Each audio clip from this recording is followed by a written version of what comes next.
As are a lot of things. As are most things in this world, bro. Yeah. But I think that should be good. Yeah. Alright. Anyway, what's going on? You didn't sing. I know, I'm sorry. Let me think of a song real quick. Yeah, go ahead. Sing.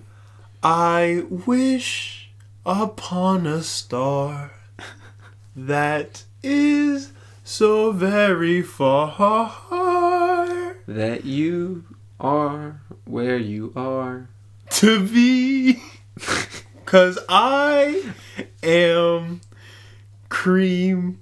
Ew. I don't know, man. I did like a weird mix of like Star Trek and then the Disney like when you wish upon a star. Anyway, I'm glad to announce that we are together in the same room again. Yes, it was very different last time. We didn't do same room last time. It worked though. Now it worked well. I'm surprised because we were over FaceTime and there's delay and stuff like that. It sounded good together. The editing, it wasn't too crazy. Yeah, last episode was a FaceTime podcast episode. This is now like a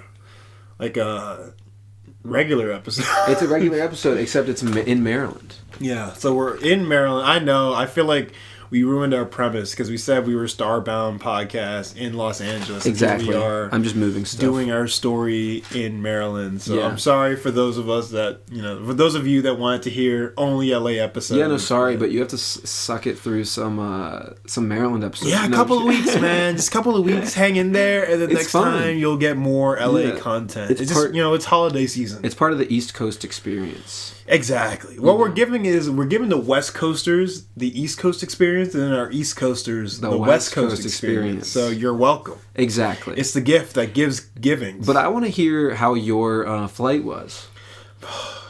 Bro, it was such ass. Yeah. I don't know what's going on.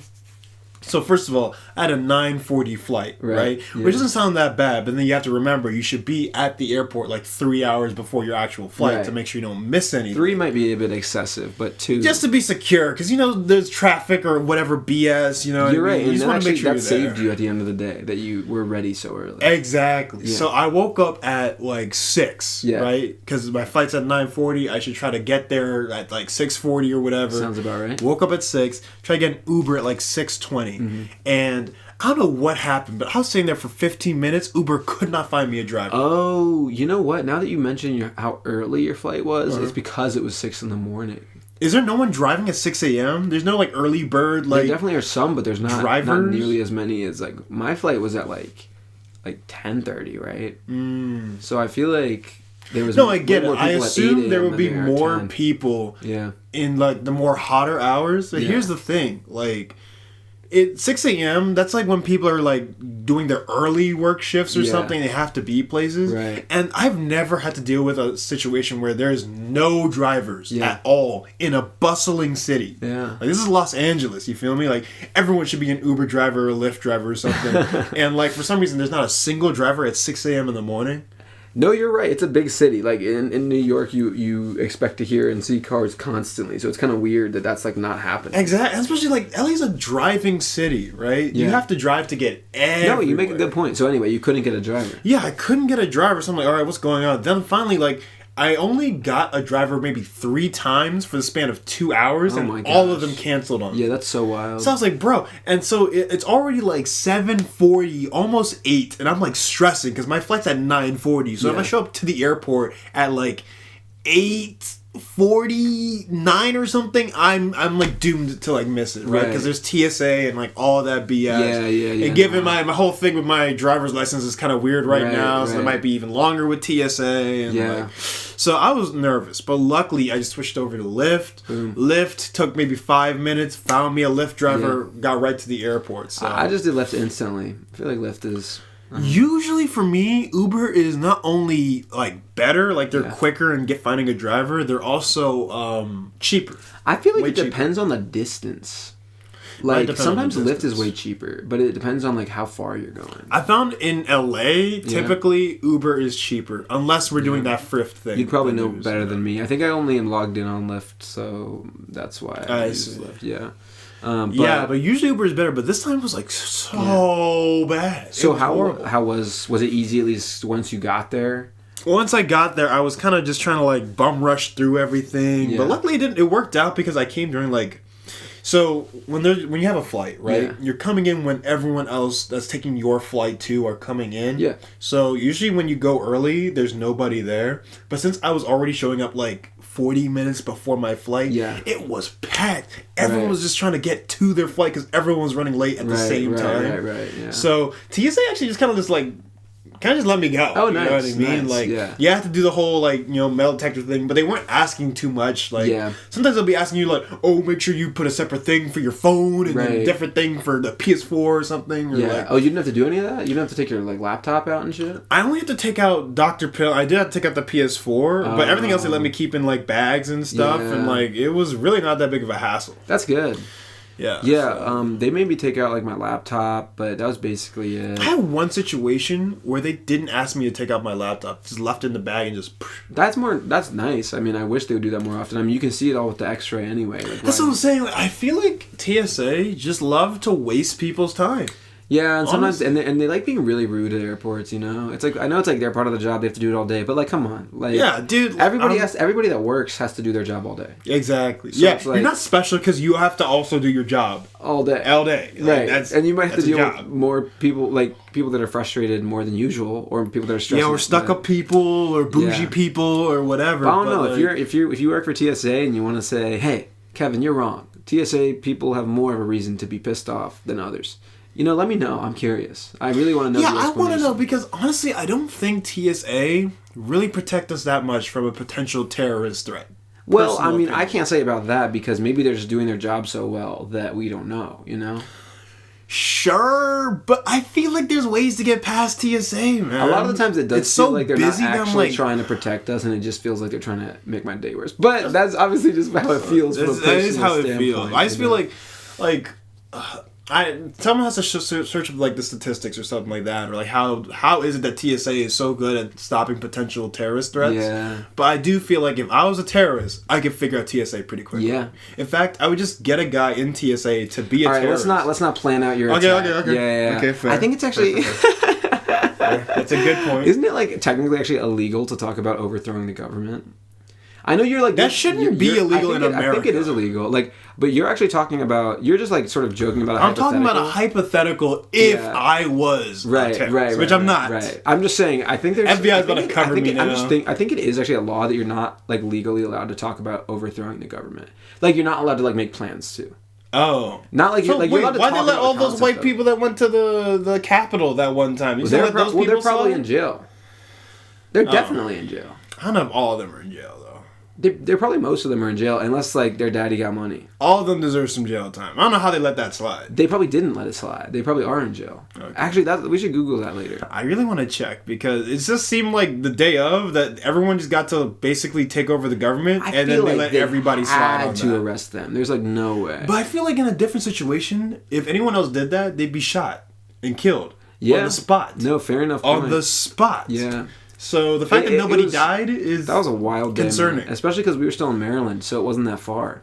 Look at us bringing in the sort of Maryland, the big Maryland sort of events, even though that was in DC. That was technically a DC, but it's literally like 20 minutes away. Yeah, I was gonna say like respectfully, I'm gonna say something again controversial. Oh my gosh. Like DC is kind of like Maryland's backyard. Like, well, that's not that controversial because like DC was initially made out of land that was like it was supposed to be. It's Maryland land. It was Maryland and Virginia land, and then Virginia took their part back. Yeah. So any Virginians who think that DC's kind of like their state too, not their really. City too, not really. That's the thing. Like I've talked to people from like different states, and they think Virginia, like DC, is more like Virginia's backyard. No, that's the thing. Virginia took their part away, so it's like it's literally like Maryland's backyard. But I said it's controversial because people that actually live in DC like hate hearing that. Yeah, whatever. Like, oh my god, we're our own people. It's like, yeah, well, be a state, and maybe I'll consider it. But if you want to attach DC to a state, you're gonna attach it to Maryland. That's all I'm trying to say. Yes, because it was exactly. Anyway, that just as Marylanders, that's how we have to take our stance. Yeah, respectfully, like DC got its thing going on, but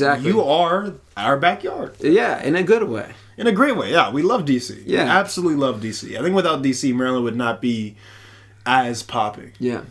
Anyway, was your flight smooth sailing for the rest of it? My flight was really smooth. It was almost too smooth sailing because when what I like to do for my flights, right, is I like to sit down all the way at the window seat so I don't have to get up for nobody and just hibernate. Right, sure. Like I sleep, I don't move, I don't get up, I don't do nothing. You know what I do? I dehydrate myself before I get on the plane. I do that on road trips so I don't have to pee. Really? Yeah. Yeah, see that's my same method. I drink a lot of water and like whatever juices the night of. Yeah. But right before the flight I don't drink anything. You pee like a lot in the morning or something. Exactly. So I'm hydrated, but then once I get on that plane, like don't touch me. No, that's how it's done. It's nice on a road trip. You start drinking like sodas and stuff instead, so you can have a bev, but you don't get too hydrated. Wait, what? Yeah, because like water is gonna be the thing that hydrates you. Oh, I didn't even think of it like that. That like sodas don't make you pee as much as water. Yeah, not nearly as much. I didn't think of it like that. That's pretty cool. When I'm like chugging like water throughout the day, I have to pee so much. Yeah. And I don't really do this anymore, but when I used to chug soda throughout the day, like... That's also not a very healthy thing to do. Well, I don't do that anymore, but it used to be, like, in this house, me, Jay, and Ashley would just destroy, like, the Cokes or the root beers. And it's like, yeah, throughout the day, I wouldn't have to pee that much. It's pretty awesome. Because, it's just more acidic than water. Yeah, it's not as hydrating. It's nice. I should also mention that this is the latest podcast we've ever done. Like, like in the day. In time-wise? In time. Yeah. Like, the time right now is... It's 1:12 in the morning. Yeah, it's real early, and I'm feeling it a little bit. Me too. No, I'm feeling it a little bit too. And I've been going to bed pretty late because I'm still, like, on LA time. But, so it's only like, just think about it like that. Think about it like it's only like, what is 3 hours before 1? Like, it's midnight in LA. No, it's even earlier than midnight. It's it's 10. 10? It's 10 p.m. 11, 12. Yeah, something like that. 10 p.m. something. So it's like 10 in LA. Just think about it like that. I guess it feels better, but we're gonna be here for so long that we have to start adjusting, and it makes me feel like, No, I got a little adjusted the other day because I had to wake up a little early at like noon. It's funny that I say that's early, but in LA time that's like 9, so that's like God forbid, you know what I'm saying? No, I was just gonna say like I woke up at noon the other day. I was like, why was I sleeping for so long? And then I realized like this is 9 o'clock in the morning, exactly in LA, so it makes sense. Yeah, it adds up. Anyway, like we also recorded this episode so late because we had plans tonight, which we sort of talked about on the last episode. But we thought about it. We talked about on the last episode how we were potentially going to do sort of a Dungeons and Dragons based Blade Runner. Did we actually say that on the podcast? Yeah, we did it. We said it on the podcast. I remember like bringing it up to you, and Sean wanted to play it. So now we're officially going to do that. Yeah, once a week. We started making our characters already. Yeah. So it should be very exciting. Yeah. So we watched Blade Runner 2049 tonight, which is the one with Ryan Gosling, made in like I think it was 2017. Maybe even sooner than that, like 2018. I think I saw it. Said 2017. I think, but I could be wrong. And Sean and I have both already seen the original Blade Runner. Probably like, was yours in film school too that you had to watch it? I had to watch your film school. Yeah, I had to watch it for that as well. And so this was kind of... I thought it was like a respectable banger, but not necessarily a genuine banger. Yeah, I felt the same. I think I felt basically the same exact way I did about the first one that I did about this one, which was, it's good, but like the world building is really cool, and the views are really cool, and like the pieces for a fantastic story are there, but the pieces of the fantastic story that they give me aren't fantastic. They're like good, but they're not incredible. And that's the thing. I almost feel like, should I even judge this movie for that? Because I think they did it to be in the style of the first one. Right. So it's almost intentional to be not a wow story. The plot just feels so like... Convoluted, or maybe not even convoluted, because it does add up when you try to add it up. It's just like too complex, or like the Jared Leto parts I just did not really care for. Jared Leto in this movie is weird for unnecessary reasons. I mean, he just likes being weird, you know. I think he's like so weird in this movie. I'm like, bro, stop. Yeah, like I'm not entertained by you. Yeah, I also don't really like, and I'm not gonna spoil it. Well, Jared Leto. You already said Jared Leto's in the movie. No, I'm not even going to say about Jared Leto. That's not a spoiler who's in the movie. Oh, okay. Fair. In fact, it's not even a spoiler that... That what? Well, should I say that... returns? Oh. No, he's in the trailer. Yeah, okay. Harrison Ford returns in the movie as Deckard, and I think it felt like he was irrelevant. Deckard. I think it was which again, it is funny that it does sound like Rick Dicker, like from The Incredibles. Yeah, like it's Rick Deckard. Yeah, it's intentional. I wonder if that is intentional. I don't know, but I just think that the movie was mostly based around Ryan Gosling's character, which I liked. And then in the end, they decided, oh, actually, the main character is Harrison Ford the whole time. Kind of is how I felt. Really? Yeah. Is it because like the story kind of started leaning towards the main character's way, and then started leaning towards a completely different character? Yeah. And I'm like, so it kind of feels at first like, oh, cool, they're doing a new take on Blade Runner, and they do, and then they're like, never mind, it's actually a sequel. Like it's like a reboot. And then it's like a reboot and soft sequel, but then it actually becomes a hard sequel. Like you get more out of this movie if you watch the first movie. I actually feel like yes, I feel like, but I almost feel like the movies always was designed to be a hard sequel. You think so? Yeah, honestly, it's a hard sequel. I feel like they don't even it doesn't even bring up like the old characters though until like halfway through. I guess in the sense it's not a hard sequel in terms of just like continuing the story of the older characters, like a direct sequel. Yeah. But it felt like this is the next step in this world. Yes. But following a different character. That's what I mean by soft sequel. Like it's almost like for the first half of this movie, it's like this is later years in Blade Runner, but it's not that relevant to Rick Deckard. I see. And then in the second half of the movie, it's like, oh no, actually, it's all about Rick Deckard. It's all about Rick Deckard. And I don't know if I like that much. I think I would have preferred a soft sequel, honestly. Actually, I disagree. I think it was, in the way that you define it, I think it's still a soft sequel from beginning to end. From beginning to end? The story is about Ryan Gosling's character. But not by the end. Capital K? His name is just K. K. Yeah. It's the story is still about K. Not at the end. No, the MacGuffin, like the plot. Like yes, Deckard becomes more important to the plot. Yeah, fair enough. But the story is still about I would argue though they gave too much of the plot to Deckard and the past, basically. Really? Yeah. I think it makes sense because it's like I feel like this world because it's literally it feels like this movie was made by fans of the first one and they just wanted to make like a sequel. It makes How sense would you do that in modern times? If it felt like a hard sequel the whole time, but to me it felt like such a soft sequel for the first half and then such a hard sequel for the second half. I kind of like it. Like for example, for me it almost felt like you're supposed to watch the first half and then watch the original movie and then watch the second half. Really? You know what I'm saying? I don't know. Maybe just because it was so long. It was like 2 hours. It is really 45 long. It's minutes. Stupidly long. Almost 3 hours. So it's like I feel like maybe it's that they just put too much in one movie. Like I feel like I would be okay if it was almost two separate movies. So it's like a soft sequel in like getting to know Ryan Gosling's character because I really liked his character and his sort of he's pretty dope. Wife in what's her name? The one who played Marilyn Monroe recently in the Blonde movie. It's like Ana de Armas. Yeah, Ana she was de really Armas? good too. Yeah, and she was fantastic. Yeah, and like I feel like if we had a soft sequel with them, and then we had like a third movie that like combined both. I disagree with you, man. I really like how this movie it plays both sides. Where it's like this is not only a new character's story in this world, but it's built off of the world that was made in the first one. I really like that combination. No, I don't. I'm not saying that's the problem with it. In fact, I like that it's the same world. I'm just talking about the characters' involvement. That's like what I'm saying. But like his story starts off of what has already occurred from the previous movie. No, a lot of his. That's what makes the world feels like it is all put together. A lot of the stuff becomes very important. Basically, you're saying you'd rather have this sequel that becomes a hard sequel than have a separate story that connects in a third movie. Basically, not. I wouldn't say I prefer it. I just kind of like the way they did it here. I think this is okay. Yeah, because I was going to actually say, I was like, Sean, that's interesting coming from you. Because what do you mean?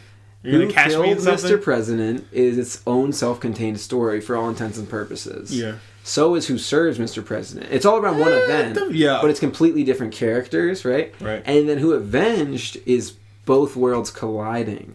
Right. So I'm sort of arguing that in the style, it's like Blade Runner with Harrison Ford's character, Blade Runner with Ryan Gosling's character, and then a third movie with both worlds sort of colliding. Kind of like Invincible, Split, and then Glass. Is the first one Invincible? Unbreakable. Yes, Slit. Kind of like that. Except I haven't seen Mr. Glass, so I can't say. Which is funny because we talked about that in one of our earlier episodes. I'm telling you, these are the movies that I want us to see. Like, well, I love Unbreakable. This is what I want to watch. But I haven't seen Mr. Glass. Anyway, so you get my point. You get what I'm asking for. I know. I'm saying I'm not against that. Yeah. But I feel like, look, let's say you want to make a sequel to a movie that came out in like the 80s, right? Obviously, you cannot do a direct sequel. Too much time has passed. Right. I feel like this is the only way to do it. I get it. And Harrison Ford, as badass as he is getting old. So if you can get him in it, you might. Although he's gonna be Indiana Jones again. That's what I'm saying. At this point, it's like already like been like what, like 6 years. Yeah. But I get it. It's like if you want to make a sequel, you want to put Harrison someone Ford that can actually be naive in the forefront and you of the movie. Tie it together somewhat. So it was good. I mean, I still think it might have been better as like 2 separate movies if possible. But I understand what they did. Mm-hmm. I think it would have been cool. I know it's like the timing doesn't work out perfectly, but if like in 2000 they made like Blade Runner 2 and it was like Ryan Gosling's character was like different, and then Blade Runner 3 was like now and then, so it's like every 20 years because it wasn't the first one like the 80s or something. First one was in the 80s, I believe. Yes. But like how old even is Ryan Gosling? He's probably in his 30s. He doesn't look too old. I feel like he's probably at least 40 by now. He might be 40 now, but I mean, by making of this movie, he's probably in his 30s. Yeah, I wonder. Anyway, so yeah, we watched Blade Runner tonight, and then we sort of set up the D&D campaign. Right after. Yeah, but that's good we got our thoughts on that movie, because we've already watched a movie since we've been back. Look at that, getting back to it. Yeah, exactly. You know what I'm saying? We should try to really keep up to like a movie a week, just so we can have a little movie discussion here or there. Yeah, but I'm excited for the D&D campaign. I'm excited too. We've made some interesting characters. Some of us are possibly replicants. Some of us are possibly not. Humans, exactly. It's the storylines we've been picking out, kind of like key parts about like our relationships and our attributes and what we're good at skill wise and what we're not, and it's kind of like our time on the floor. Like it's gonna be really. And this will be your first D&D campaign, even though it's not technically D&D. It's technically not D&D, but yes, it's very. This is my first time doing like a story master thing, and you have a character. Like for me, I've never played this before, so I just assume that it's like, oh, there's like a board game or something, and then you're like, you just go around like a map or something, and then like the guy's like, oh, but something bad happens just to keep it. I don't know. Like, I don't know what it is. AC is our DM. I like how many acronyms that sounds like. AC is our DM. AC is our DM. That's funny. AC is our dungeon master. He's a good friend of ours, and he will be our dungeon master. And so, which means he's leading it. Blade Runner master? Our Blade Runner master. I don't know what the game's actually called. We should probably Google that. We should search up what the dungeon master name is. It's like a new board game, and so that's... Or it's not even... It's not even out. I don't even think it's considered a board game. Guys, we have special, exclusive privileges to play this game before it's even out. His friend just got it at a board game convention, so it'll be the sort of first... and we're going to test recording it. It's unreleased, so yeah, we're going to try and record it. We're going to give our thoughts and opinions on it. Yeah. Try to have fun with it. We'll see how it goes, but... It'll be a short little sort of, month-long game. Like, we'll just play like once a week, and I think it'll be fun. I think it'll be a good way it'll be a fun way to explore this world. And the thing I do love also shout out the person that made the board game. Yeah, I don't even know what their name is. Yeah, we try to get their details and try to see if we can get it all connected here, because, it's a new game. It is a new game, It's a new game, untouched by anybody. Well, I don't know if it's, like, that new. I think it, like... He said it wasn't even out. I think, I think... you can't buy it. She got it, like, his friend got it at a board game convention. So, like, if you got it at the convention, then you have it. Right. But I don't think it's on regular shelves yet or something. Yeah, like, you can't go to your local store and find this game that we're doing. Exactly, yeah. So or at least not yet. Yeah, I don't know. I think if it grows in popularity after this convention or something, like... I think that's how a lot of games get really popular. Because I remember, conventions? Like you sell it at a convention or something, and then like it kind of has like a cult following, and then it eventually gets bigger and bigger and bigger. Because I remember when I first bought like One Night Ultimate Werewolf, I got it at... I think I did get it at Barnes & Noble, because, we played it with... we played it at Emmy's house. Yeah. With, I think, like, Tamar brought it. Yeah, it was like Tamar and this guy with really frizzy hair. Was his name like Ben? Dope. Yeah, I think his name was Ben or something. Tamar and Ben? Yeah. Shout out. We all played it together. Shout out to Tamar and Ben. I think you guys introduced me to Werewolf. which I've introduced to so many people now. It is his favorite game. He refuses to stop playing it, bro. I love One Night Ultimate Werewolf. Yeah. And I don't play it as much as I used to because I need big groups for it? Well, a lot of just like the people we know have played it so many times. Yeah. But I did recently introduce it to the LA blokes. Yeah, and they requested it. They requested. That one person I was hanging out with, she was like, "Yeah, you should invite Kevin just so we can play Werewolf." Oh, look, that's great. I love Werewolf. But yeah, it wasn't as big at that time. There was only like one. There was like it was kind of like a small section. But now I feel like they have like 30 different variations of the game. Like, yeah, it definitely grew. Now there is Vampire, which I've had for a while, and there's like Alien and. I don't know about. Yeah, there's like I've seen like superhero themed ones and stuff like, and I'm like, wow, there's so many different versions of Werewolf that it's huge. But I think it started small. I mean, how is a board game supposed to catch on? You know, that's true. Same as Secret Hitler. You could like only get that. That game is controversial. I don't think we should mention that on our podcast. Why is it controversial? It's called Secret Hitler, bro. It's not controversial for that reason. It's called Secret Hitler. I think it's automatically controversial. If you put Hitler in anything, it's not controversial, bro. They have it at like schools and stuff. I've seen it at that schools. That is whack, and you should have Secret Hitler. Are you serious? I saw it at UNBC. They had it in this like the special center. Yeah, it's just a mafia game. That's whack. It's just a mafia. It's not. It's really not that. It's not bad. Actually, but like, it's so weird to going to like public places and no one's played it yet. And it's like, oh my god, I played Secret Hitler. That was so fun. Whenever you say it, people are like, wait, what? You're like, no, it's a mafia game. It's like liberals versus fascists. It's like it just sounds crazy. Yeah, you know what I mean. It sounds crazy. Actually, it was only. I think originally it was only sold on Amazon. Maybe because it was so like. It's called Secret Hitler, bro. Like, not a lot of people are gonna let that slide. Right, but now I think I have seen it sold in stores and stuff now because now it's caught on. Now it's like a well-known game and stuff like that. And it is genuine. Honestly, out of all the Mafia games we've played, I think Secret Hitler is my favorite. These are all Mafia. Although don't say that publicly because that sounds so out of You pocket. literally just said it like... Okay, but this is different. People are in with us. They can know that Secret Hitler is my favorite Mafia game. That's your favorite one, huh? That's my favorite of the bunch that we've played. It's a fun one. I think like Werewolf is fun because... it has like different roles that people can do. I feel like Werewolf introduced me to the concept of, I mean, obviously there's the original Mafia as like children that we used to play, but like Werewolf introduced it as like a board game, which is fun, but it's like, I feel like it's too high stakes. I get way too nervous playing Werewolf. Yeah. Secret Hitler, I feel like it's slightly more chill. It's more my speed. You're like, if you get the fascist card, you're all chill, but if you get like Werewolf, you're like, no.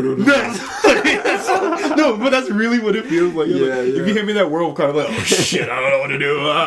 Hand me that fascist card, I'm like, oh, you know, it's fine. Right. Fascist here, fascist there. Exactly. That's what it is. I've been, and we played so, like, a few years ago, I feel like we just played Mafia games, like, constantly. Like, that's, like, all we did. We did play it a lot that 1 year. And we've been, like, recently, haven't played as much, but Jacob did get, Inish for his birthday, which we shared on our last episode. Yes, right. The board game that we played when Jacob visited LA. That one's a banger, bro. I just played that with him, like, the other day. Yeah, I'm kind of mad. You guys played it without me. You were still on the plane, I think, when we started. All right, that's fair. Yeah, like, so it's not like you weren't invited.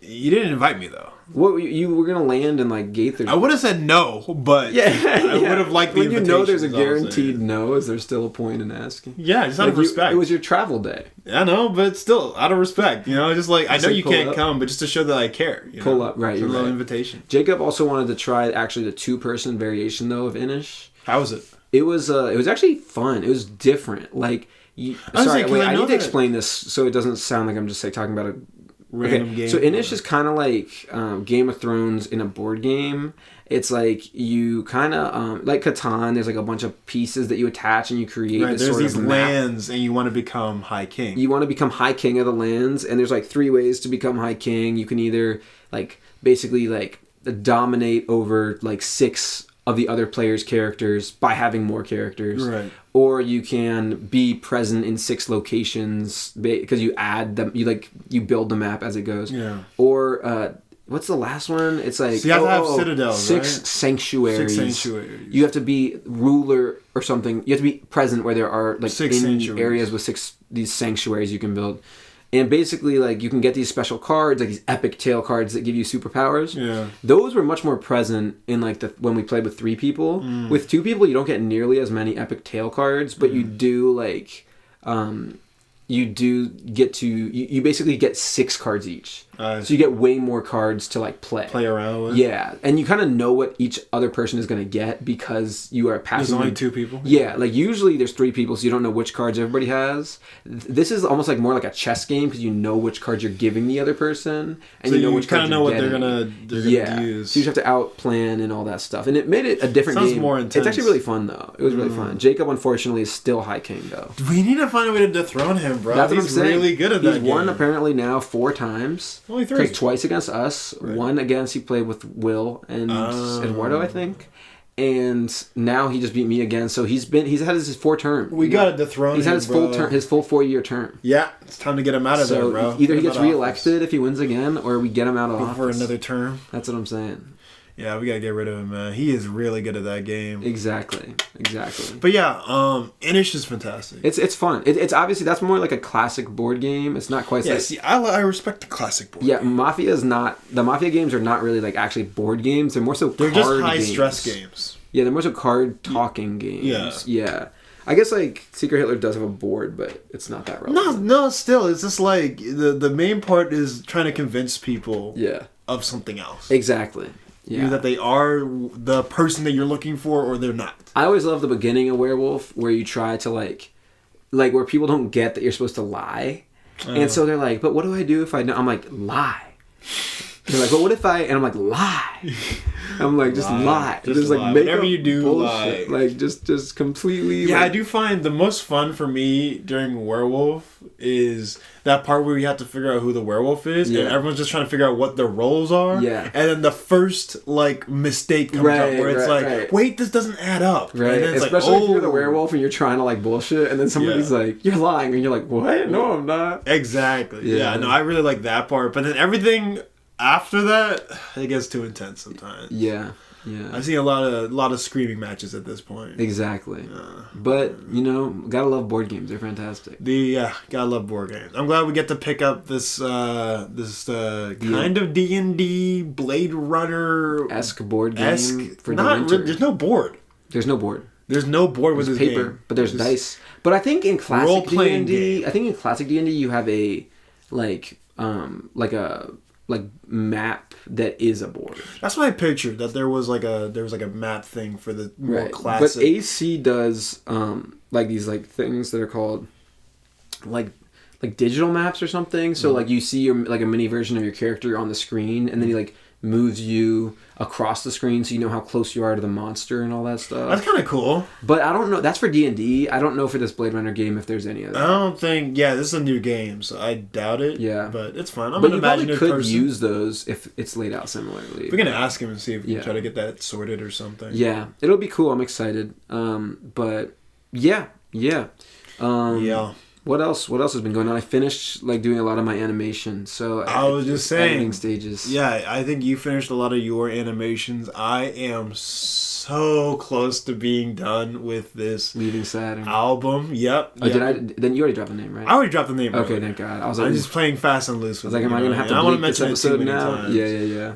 But yeah, I'm pretty much done with the album. I just need a couple last pieces here and there. Right. Okay, we'll just do that. And I got to think about promo and all kinds of other stuff. So. Right. Yeah, we'll do the one thing after. Yeah, we'll do it. We'll do it together after the top secret the pod. Top actually, you mentioned it vaguely last episode. You just said that you need something. Yeah. I just need a couple of pieces, a couple more recordings. And then it should be done, and I can drop it and completely change my life after that. Yeah. How's your fam doing? Were they happy to have you back home? Oh my God, bro! I don't know what it is with being the kid that went to college and then is coming back. Yeah. But my mom is the type of parent that's like, oh, you're back. Put you to work. Not the type to be like, oh, you're back. Let me do everything and slave for you type of parent. So what do you have to do immediately? Just immediately, she's like, all right, I just ordered these new dining room chairs. Can you move out the other one to the garbage or whatever? I'm like, bro, I'm not come here to do menial tasks. You know what I mean? Because your brother's not he's not going to carry these heavy chairs. He's 10. Yeah, but I know he's only 10, but he can do more than you think. Yeah, because he's tall. You're like, Jason, I know you're just you're capping. The truth is, my mom likes to work me more than Jason because to her eyes, Jason is still a baby. Yeah. And like, I am now an adult. Jason is 10, man. He's not that young though. Sometimes he asks for work. Yeah. Like my mom only asked me to like move the chairs to the garbage or whatever. Yeah. And then my brother was like, actually, like, can I do it like with like me or something like that? Because he wanted to do something together. Oh, and my mom's always like, no, you can't do any work because you're like a baby or something. But he's not a baby. Yeah, he's 10. Put them hands to work. You feel me? Wow. Like, I don't know. I'm used to the idea. You're like, if it were me, I'd be running this house differently. No, I'm just saying, like, look, bro. My whole life, I'm gonna go into like a whole tangent. But when you are as tall, strong, and as able as I am. Oh my gosh, you might as well keep going. If you were as tall, strong, black, able-bodied, six-pack, super rich, hella attractive, swooner, charisma, with a man bun. Exactly. It's got the man bun. Hold on. Let me stick to my origin story. Okay, we'll talk about this man bun later. But when you're like as able as I am, where you don't have any excuses to like not be able to do something, people just put work on you. They just see you and like, let's work him for everything that he has. Especially if you're tall, bro. It's always like, get this thing from the top shelf for me. Bro, I don't think. Oh my god, I think it's every other day I go to a grocery store. There is always a lady who, for some reason, everything she buys is on the top shelf. I don't know how she got it before I existed, but There's somehow always a tall bloke around. I just don't understand how they got it in the first place. Yeah. But of course, it needs something on the top shelf, and as the tall, able person, I will always do it. You should start saying like giving it to them and saying, well, "What would you do without me?" Oh, I don't actually know. What would you do without me? For real? Like, how did you get this? Because I assume old ladies buy the same products every single time they go to the grocery store. Yeah, they probably have a shopping list for sure. Yeah. So if you have a shopping list that you always go to, how the fuck do you get anything on the top shelf ever if I'm not here to help you? Just think about it. I'm telling you. How the fuck do you do that? They find someone in the store to help them. How do you think? Every time? Aren't they tired of that? I don't think they have a choice, Sean. They want their their It's just personally look, and I mean this respectfully. And again, like I will always. I'm about to say something controversial. Say something to all the old ladies in the room. Yes, Sean. Look, I will always help you if you need that help because I understand you cannot reach the top shelf. But if yo ass isn't above 5'6", don't reach for that top shelf. Don't do it. So you're saying anybody under 5'6" should not get anything from above the top shelf? Here's my rule. If you can't reach it, don't reach for it. You feel me? Damn, that's like deep, man. That's kind of messed up. Like you physically cannot reach the top shelf. So why the fuck are you looking up there? But that sounds like something that like an adult says to like ruin a child's dreams. The child will grow. An old lady will not. I want to be in NFL when I grow up. And you're like, look, kid. If you can't reach it, don't reach for it. But it's facts, though. It's look. With a child, it's different. Sean, coming from the Starbound podcast, like children are different. Don't we have to be inspirational? Young, developing people are full of potential, and you don't know what they can be. Right? They might. If you are over the age of 55, I know exactly what you're gonna be. It's what I already see in front of me. For all those blokes that are over 55 in the house, I want to say that you can be whatever you want. It's not too late to have that midlife crisis. You aren't reaching the top shelf. You can in the next 10 years. I disagree. It's not happening. You can get taller shoes. I am so okay. If you want to rock around, I don't even know if old people are comfortable walking around in like giant boots like that. I have a question for you. If old people do start wearing like taller shoes, like with like bigger like soles, so that they can be 5'6", will you then reach the top shelf for them if they reach 5'6" with their shoes? If they are at 5'6" and they still can't reach the top shelf, you'll get it for them. No, I'll always. They don't have to do anything. What. So you don't have to be 5'6" for you to get. No, I will always get it for them because I know that I have that strength. You're not allowed to want it if you're 5'5". I'm just saying, like, look, I will always cave and do what you need, because you need it, and I can get it for you. Yeah. I don't want to. I'm not selfish like that, but you'll judge them for you. I will be like, look. You are short. Just accept it and do short people things. So basically, you'll judge them for it if they're 5'5". I'll judge them for it. And you might verbally judge them for it. I won't verbally. Okay. But here's my thing. If they don't want to be judged by you then, okay, because they listen to this podcast episode, right? Because I'm sure we have a big, like, old, like, lady fan base. Yeah, like, look. Medium-sized, tall old ladies. This means nothing here's what I'm to saying. you. Yeah, if they put the shoes on, though, that make them 5'6", like, does that count as them being 5'6", so that you won't judge them? If they're on shoes that make them 5'6", yeah, they should be able to reach the top shelf without me. But if they can't, you won't judge them. If they literally cannot reach the top shelf, and they did try with some, like, shoes or something, and they still can't reach... You won't judge them? I won't judge them, because they tried. Okay, you heard it here first. If you're under 5'6", and you're planning on going to the grocery store, and you don't want to be judged by Sean, because he'll most likely be there, if you're going, just like, because, you know, Sean will be there, you know what I'm saying? Because, like, you know, the universe, it just works in funny ways sometimes. It does. So he will be there if you're under 5'6" and trying to go to a grocery store and you're an old lady. If that happens, just wear shoes that make you 5'6". Yeah, look. Just so you don't have to be judged by Sean. I will do whatever you ask because I can do that. Don't TMZ me, all right? And I'm not judging you harshly. It's just like, what do you expect when you're this short? And what if no one that's tall is in the grocery store that day? All right, you're fucked. I think we've covered our bases. No, this is very important. You need to make sure all short people understand this. If you are a type of person, just respect the person that you are and do things that you can do. Don't Sean, but I just want you to know this, that if you can't reach the bottom shelf, then like five ladies might not want to get anything. Was it you that brought this up? Someone said that like if there was something on the bottom shelf, right? And I was too lazy to just squat down and pick it up, so I asked a short person to go grab it for me. They would judge the fuck out of me. Yeah, but you could physically do it. They can't physically. Okay, but it's more painful for me to do it than for them. For them, it's just like, oh. For me, it's like, damn. That would be really funny if you were like, hey, because like, like a minor inconvenience. Hey, can you grab that for me? Just because you're closer. I honestly kind of want to try it because that's what I'm saying. How is that fair for tall people that they have to get both the bottom shelf and the top shelf? You see what I mean? There's some. I'm being put to work. Unfair, you know? Life's unfair. It's not fair, bro. I'm being put to work way more than these other cats because I have it like that's so difficult. That's so traumatic. I'm so sorry that you're thanks, so tall. Man. Yeah. Tall Girl. It's honestly the most relatable movie of all time. Tall Girl? You've never heard of Tall Girl? I haven't seen the movie.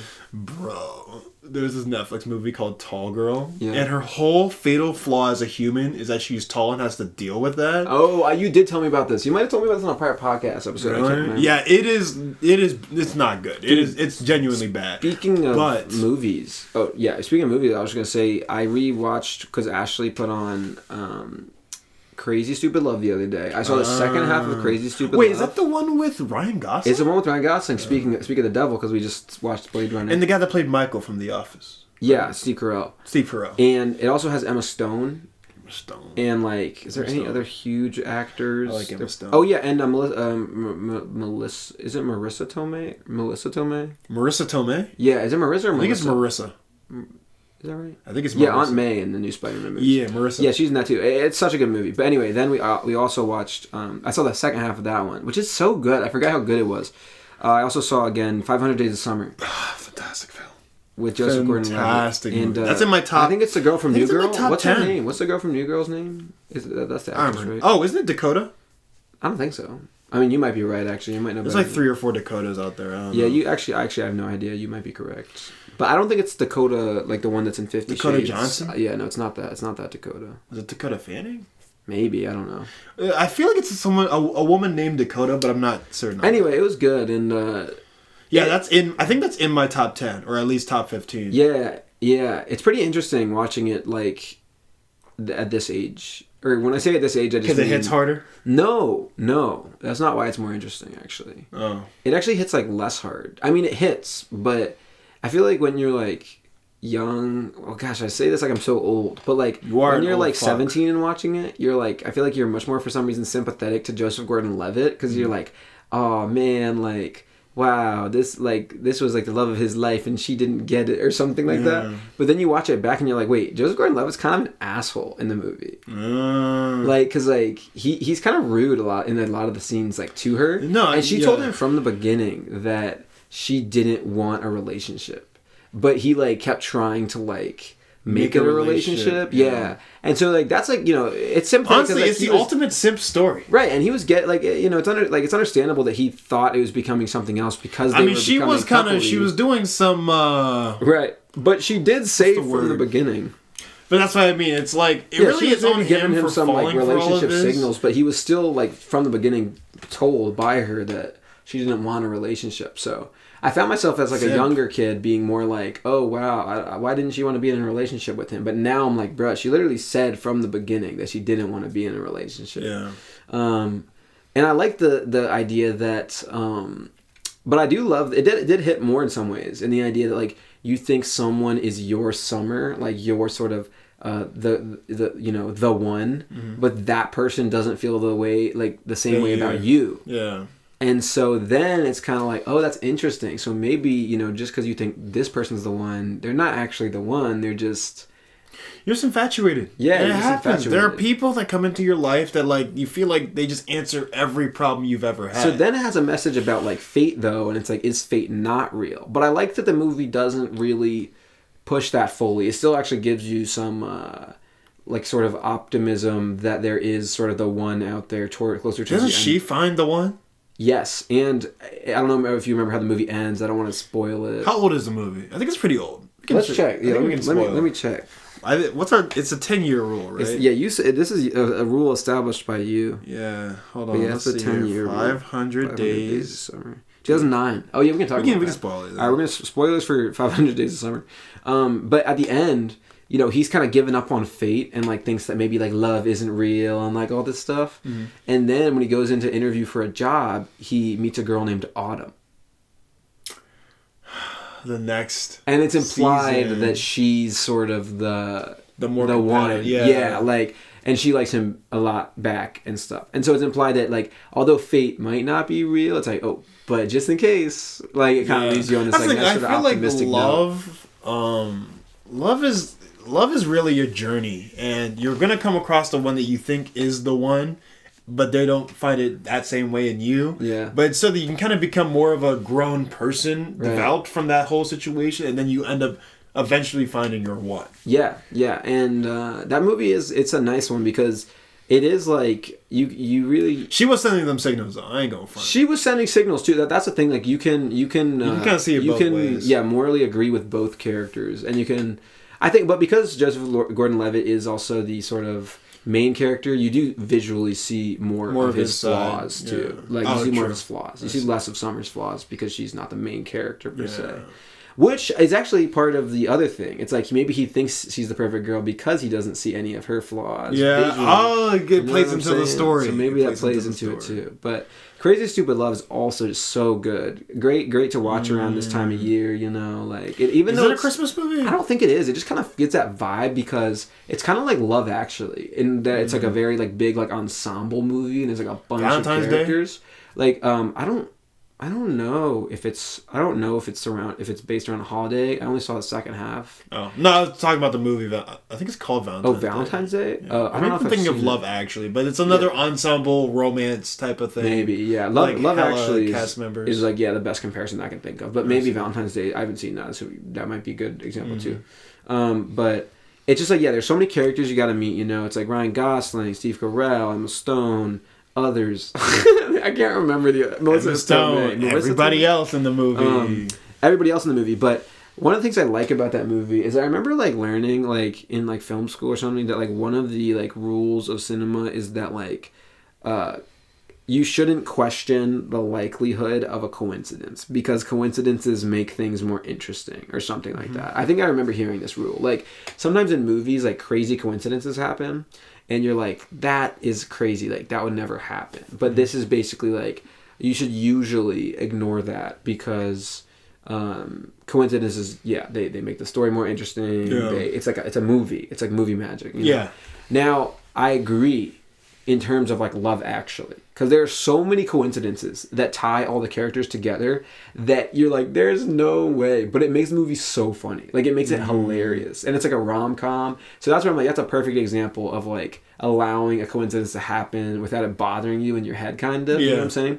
But then there's stuff in like action movies where you're just like, there's no way that would happen. I don't know. I think it really depends on the story, because you're writing a fine line of like, what coincidences can we allow to happen just so that the story can occur. Right. Because sometimes a coincidence just happens. It makes the story more interesting. Yeah. In fact, sometimes like what's the show that we watch, Love Life. Yeah. Like, there's so many coincidences. Like, he runs into this girl at the park, and you could easily be like, what are the odds he ran into her in New York? No, but here's the thing. In real life, coincidences they do happen sometimes. And it makes life more interesting, and it spices up your life. So it's kind of like the next chapter of the story. So I actually like that Love Life, like, you kind of like think, like, is he going to see this person again? Yeah. And of course he does. In real life, that doesn't really happen all the time, because you're like, you know, coincidences. But sometimes it does. But sometimes it does, and it's more interesting when it does. Yeah. So I figured that I like that. It just takes the odds and just increases them by like way more. Love Life's also a fantastic show. Highly recommend it. We haven't finished the second season. We have to finish season 2, and I haven't even seen season 1. I've seen season 1, and it's good. Yeah. I think season 2 is better, but season 1's also fantastic. Yeah, I only picked up on season 2 just because that's what you were on. But I like Anna Kendrick a lot, so I'm sure season 1. Anna Kendrick is fantastic. I think it might be one of the best Anna Kendrick performances that you've ever seen.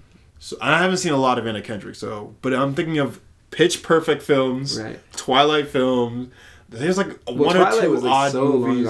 I mean, she was in like that was early in her career, or whatever. She's been in a lot of stuff. I've seen one or two odd movies with her in it, and then this is the best so far.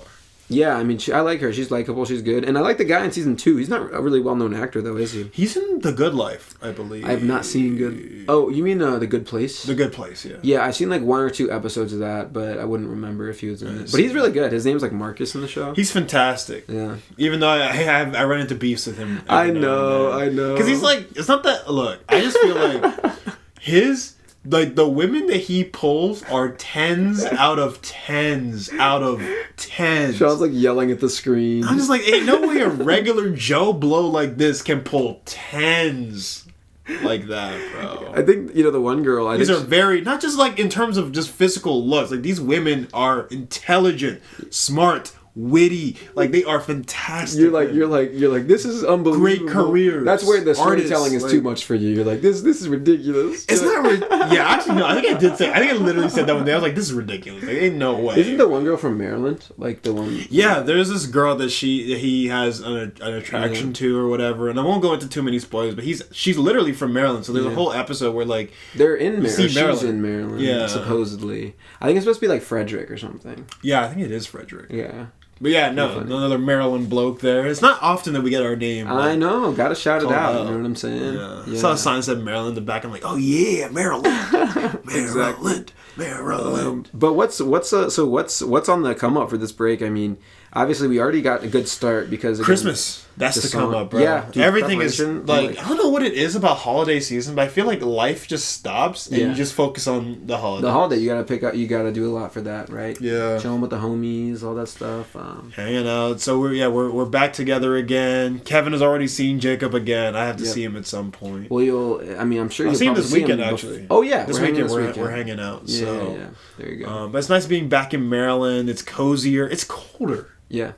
Dude, that I actually did like realize it because I was like when I went out to LA because it actually does get chilly at night. It does get chilly. Don't get it twisted. I kept thinking like, it's so cold, but now when I come back here, I'm like, oh no, this is cold. Yeah, bro. Like, and I'll admit, oddly enough, it was when I landed in Maryland. Yeah, it was like only like 50 degrees or something, and at the time when I left LA, it was like 48. Yeah. So it was actually colder in LA. So you were like, yeah. So I was like, oh, I guess Kevin was right. Then the next day came, I was like, no. Yeah, exactly. No. This is cold. Here's the thing. It actually like fluctuates more than you think, though. It's true. Like Maryland gets way colder, but like at least for the few months that we've been there, it rained multiple times. Like it did. You mean in Maryland? In LA. Like it got chilly at night. Like, yeah. Okay. Look. Okay. The chilly thing that's always been a thing. So I'm not gonna lie to you. But the raining thing that has been a huge anomaly. My Lyft driver said that too. He's like, this is crazy that it's rained so much in the past like few weeks or whatever. Yeah, like, maybe the drought is finally over. We had one that was like 2 days in a row. Right. Yeah, no, we've had at least one rainy day every month, which is not common. And for Maryland, it's usually to have like multiple rainy days in a row. I say, if you're going to talk about like fluctuating, Maryland, I think the real big difference, right? Because even if you don't think of LA as that warm because the nights get really cold, right? At least it's consistent. Yeah. I feel like Maryland fluctuates in weather by the hour. Yeah. By the hour. And it's just like humid, and I've already noticed that like the humid like heat is worse for my skin because like my acne started coming back like the moment I landed in Maryland. Yeah, dude. Apparently, if you have like oily skin, LA is better for you because it's like dry or something. And then if you have dry skin, that like humidity is better for you. Apparently, I think this is what one of our friends in LA told me. Yeah, I was gonna say because I remember one time I came back to Maryland and my eyes got like this white flaky dryness around them. I was like, what the fuck? So you probably have dry skin. I had to get moisturizer and shit. Yeah, you probably it happened in Maryland. Happened when I was in Maryland. Yeah, so you probably have dry skin and the humidity is better for you or something. But you don't get acne in LA either. No, LA is way better. My acne actually decreased when I went to when I'm in LA. Right. Like, it gets a lot better. Right. No. I think also because I'm more relaxed. You're the same as me then. We probably both have oily skin. Yeah. And then I don't know why though, but when I came here, in LA, I had like dry. no acne for like the first I've never had like a huge acne problem, but I like had no acne at all for like months. It's crazy, bro. There's definitely like a LA glow that some people get when you're over there. I remember Jacob told me the first time I went to LA and came back, he was like, "Bro, you literally like physically look different. Like your skin just looks more like just like flawless." Dude, that's the thing. It's just better for our skin. It's just better, you know. It's like, and that's the thing. It's different for everybody. I'm sure there's somebody that goes to really dry desert areas, like Lauren's friend from Erie, the one that's really tall and blonde. Oh, you mean Isabel?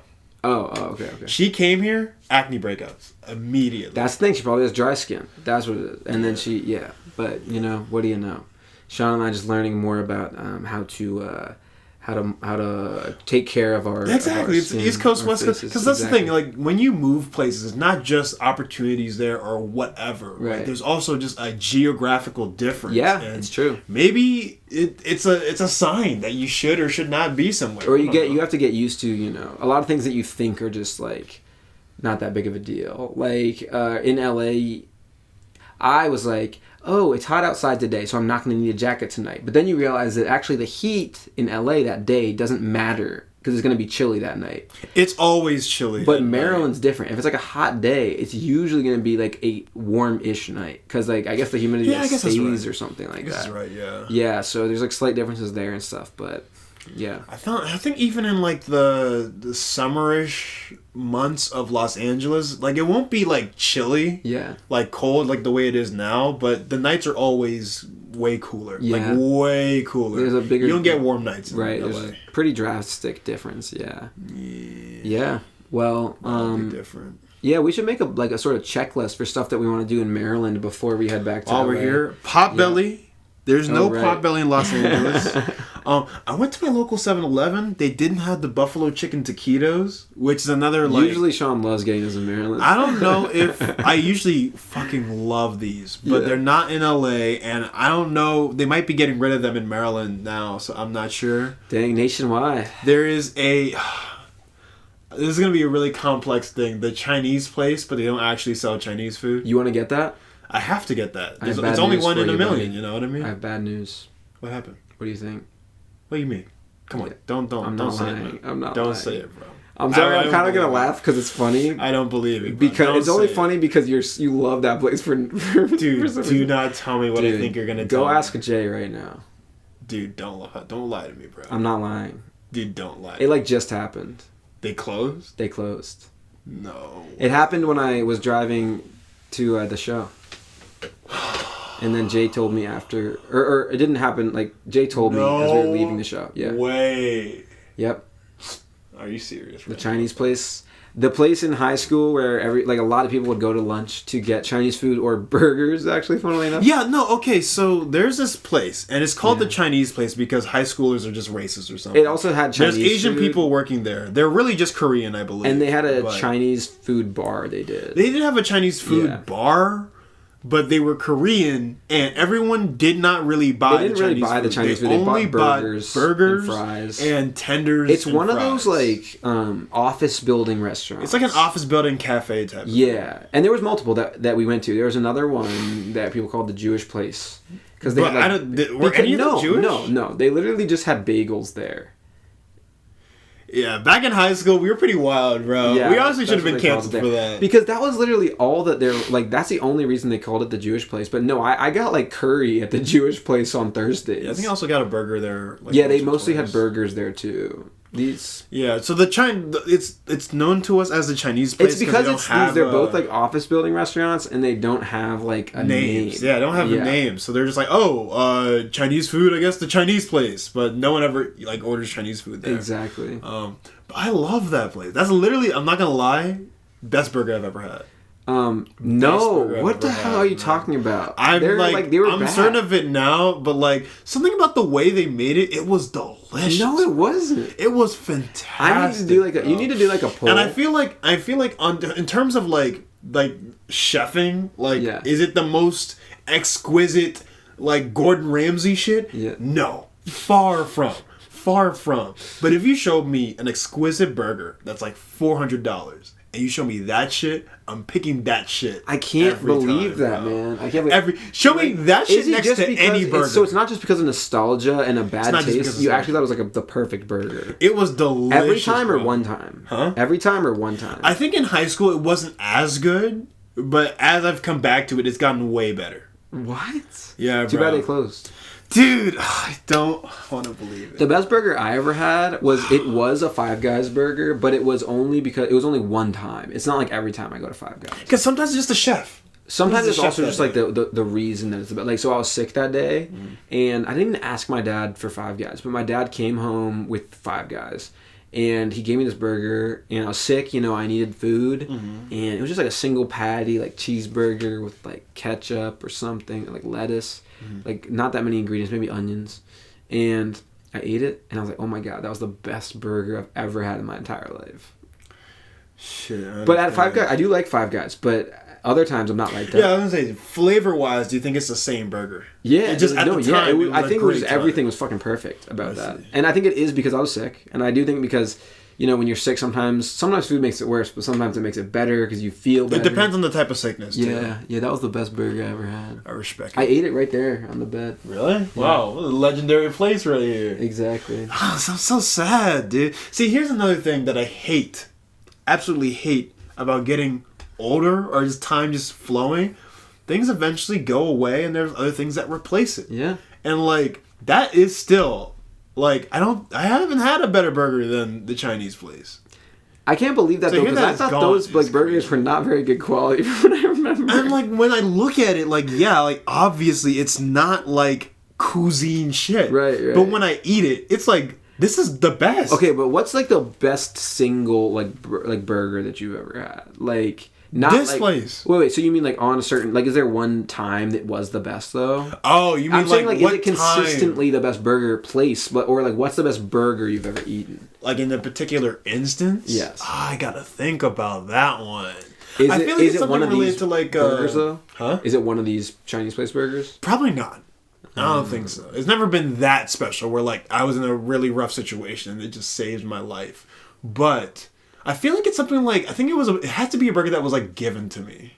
Interesting. I can't think of a burger in particular, but I can think of one time I was on the football team in high school and we were coming back from like a game or a practice or whatever. No, I'm just kidding. Not a flex. How do you share things in your life but make it? No, it's just funny because you like puffed out your chest when you said that. You're like, oh. Okay, no, but I do that for anything that I'm like, all right, I'm gonna go into my pass here. That's like a common Sean move. Yeah. Anyway, I was on the football team. We were on the bus coming home from a game. This guy is also puffing out his chest. The full jock came out of him, bro. I wish we did have some visuals so they can see like the jacket that I have downstairs of like the years on it and everything. Right, your USC football jacket. It's a typical jock. It's a dope jacket. It's a cool jacket. It is a cool jacket. I've posted it. It's like in a bunch of the thumbnails. Okay, good. They should know. It's a cool jacket. I made cover art for the channel. I'll show it to you later. All right, bet. Yeah, but you're wearing the jacket in it. No, not in the story. No, in the. Okay, good. Yeah. Anyway, in the story, we're coming back from an away game, and everyone's like tired. We got our asses kicked, and the coach was like, we're gonna pull over to like a McDonald's, and got all of us nuggets. Ooh. So they got everybody nuggets and fries. Was this your sophomore year? Because I don't remember that. I think this was early. I think maybe it was sophomore year. Because if I wasn't there, it was probably sophomore year. If you weren't there, yeah, then it must have been sophomore year. Yeah. It must have been sophomore year. Yeah. But we got McDonald's, and like these are the best nuggets I have ever had in my entire... Dude, true. Not even just like nugget-wise, just like food-wise. Dude, I've never had food better than free food, it does taste better. It high-key does taste better. Wait, they paid for you and shit? Like, they paid for you? Yeah, they paid for it. Dude, free food is so good. It was delicious. And also, I was like exhausted. Yeah, you're not expecting it. Yeah. At the time, I was exhausted from the game. That thing, my dad didn't tell me, I don't think he was coming home with Five Guys. Yeah, so then it was like even more like epic. That's what I'm saying. Like, the best food is the food you do not expect, but when you're hungry. Dude, that's so true. Yeah. Especially when it's like what sounds good and you didn't even know that it sounded good. That's the thing. I don't know if it actually sounded good or just when you hear it, it just sounds good to you. I don't know. Like yeah, but definitely that was the time where I'm like, oh my god, bro. Yeah. And I got on like a chicken nugget craze because that day was so special. Yeah. But it was never the same. Dude, exactly. And sorry, just talking about good food. I've already gotten 2 Amy's Pizza in DC since I've been back home. You only been here for like 3 days. Yeah. You wasted no time. It was like the second or something day. Like my dad's like, "What do y'all want to eat?" And bro, Jay you wasted like, no freaking we're like 2 Amy's and like, oof, that pizza, man, that Norcia pizza, best pizza in the U.S. I hear you. And I've tried a lot of pizza in the U.S. Okay, but isn't it like not what's considered the best on like a lot of like blogs and shit? It's actually on a lot of the lists, but it's not usually number one. Like, but yeah, no, I don't think all of them are I don't think Frank Pepe's New Haven is even is anywhere close to 2 AM. I like Frank Pepe's New Haven, but we actually found a better place in New Haven. It's called like Modern Pizza or something that was even like better than like than Frank Pepe's New Haven. I say now there's a Frank Pepe's at Montgomery Mall. Wait, it's like a cheap place? It wasn't a chain originally, and now they tried making it a chain. Well, money is green. And it's pretty good there, but it's like, anything that becomes like a chain, sometimes the quality starts going down. But what about the original place? The quality of the original place I've been there, and again, it was good, but I think we found an even better place in New Haven than Frank Pepe's. But what's the measure? Because I feel like how do you determine the best pizza? Because it could be that all those different sites that were saying that was the best was going in this direction, like, oh, the cheese is perfectly melted. Yeah. But you were like, no, but the way that it's layered is the best. Like, how do you see? That's the beautiful thing. You go by your taste buds the best you can, bro. Like yeah, it's gonna be subjective. So if you love Frank Pepe's, I love Frank Pepe's too. Don't get mad at me. But if you want to know what the best pizza is, you're going to promote them? It's 2 Amy's in DC, the Norcia. But get the Norcia. Don't get something else. Get the Norcia. Because I said the Norcia. What if someone doesn't like Norcia? Don't at me if you don't get the Norcia. Because I'm recommending the Norcia as the best pizza. Nice. It does have meat, though. So if you're vegetarian... Sorry. Yeah, maybe... Go get a cheese or something. Maybe for this one time. No, I'm just kidding. For this one time. Break your one rule. Exactly. It's not like the Joker or something. Exactly. I'm going to make you break that one rule. For this one time, Batman. Eat meat, Batman. No. Imagine the Joker like a James Bond villain forcing James Bond to eat meat when he's vegetarian. He's like, no, Mr. Bond. No. I am going to make you break your one rule. Oh my gosh. Eat this meat. Ooh, I gotta show you something later. It's a script. That one is just want you to read. That's straight. It's very short, but that's straight. I like scripts. Yeah, I think you'll find it funny. Can't wait to get back to a lot of film shit. I feel like working on this music has made me so hyper focused on just music as an art that it's making me itch to just write more scripts and do more shoots and stuff. Yeah, like that. I've been trying to do it. If I get an idea for a little skit, then I just throw it on my notes app. Yeah, write it down. Exactly. And I have a notes app with 30 different pitches, 30 different. Exactly, films. And if it's short, it could be a TikTok idea, or it could be animation or a YouTube video. A YouTube video, do a quick short, or just a little thing to read. True. Sometimes it's nice to go back and read some of your ideas and be like, wow. Exactly. That's a good idea. That excites me. You can make it later. Yeah. Exactly. Anyway, You know, it's getting pretty late. It's 2:09. I think when I I got to getting home, man. I think when I announced the time, I think it was 1:09 a.m. So I think it's been about an hour since we checked time. Oh, oopsies! But that was a good episode. I think we covered some nice topics. We talked about like Blade Runner. Back in Maryland. It's always weird, like for me, after trying to remember like what we talked about, like because we cover so many topics. We cover a lot of different. Like what things. do we cover? Like we covered like Blade Runner and like. My flight back here, your flight and food, grocery ladies, grocery ladies, food. I don't know, man. A lot of stuff. Board games, werewolf, board games was a big one. I think it's board games, Blade Runner. Yeah, I don't know, man. We gotta do better on like trying to think about like what are we actually like discussing sometimes. It's just hard to remember after. It is hard to remember. But anyway, that was a good episode, and I guess that was a good episode. Next week we'll come with new updates. We'll come back with new updates. We'll try to do more Christmas vibes. You know what I mean? Exactly. I'm trying to I'm gonna sneak a Christmas movie in next week sometime. Yeah, and then maybe we can talk about the Christmas movies that we've been watching. That's what I'm saying, because like it's coming, bro. Mariah Carey, I see her just around the corner. She's rearing her ugly head around. Actually, she's quite beautiful. Yeah. But she's rearing her head around. It's like, oh, do I have to hear this song? Right. And the answer is always yes. But until next week. So next week, stay merry, my fellow misers. Stay very, very jolly, my jingle balls. Look, it's on the spot, okay? I'm figuring it out on the fly. Anyway, it's been your host, King Kudjo. And Cough Drippy. And as always, we'll talk to you later then. That's right. All right, 2 Chainz. Peace. Damn it.